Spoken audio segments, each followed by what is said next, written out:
Hello guys, চলে এসেছি আপনাদের সো ফিল্ম ইউটিউব চ্যানেলে। আমি আপনাদের কাছের মানুষ জয়তী মজুমদার। আজকে আপনাদের সো ফিল্ম ইউটিউব চ্যানেলে একটা নতুন ওয়েব সিরিজের সন্ধান দেবো, যার নাম দ্য সিক্রেট অফ দ্য সিলেদার্স।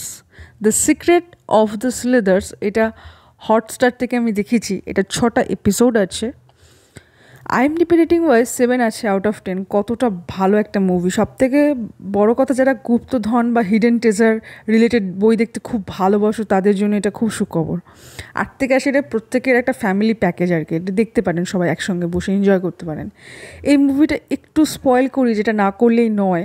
সেটা হলো গিয়ে ছত্রপতি শিবাজি মহারাজ, যার আর কি নেতৃত্বে যখন সে সময় শাসনকাল ছিল, তো তার সময় কিছু গুপ্ত শত্রুদের হাত থেকে রক্ষা করার জন্য কিছু তার বেঁচে থাকা সিংহাসন এবং কিছু গুপ্তধন বিভিন্ন জায়গায় বিভিন্ন খাতে লুকিয়ে রেখেছিলেন, এবং সেটাকে রক্ষা করতো সিলেদার্সরা, এবং সেটা বংশ পরম্পরা তাদের একটা কমিটি ছিল।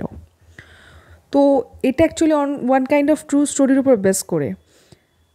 এই মুভিতে দেখা যাবে যে বিভিন্ন সিলেদার্সরা সেটা বংশ পরম্পরায় বা ক্রমাগতভাবে যত রকমভাবে গুপ্ত শত্রুদের হাত থেকে তাদের সেই ছত্রপতি যে সিংহাসন এবং গুপ্তধনকে বাঁচানোর জন্য যে টোটালটা চেষ্টা করে গেছে,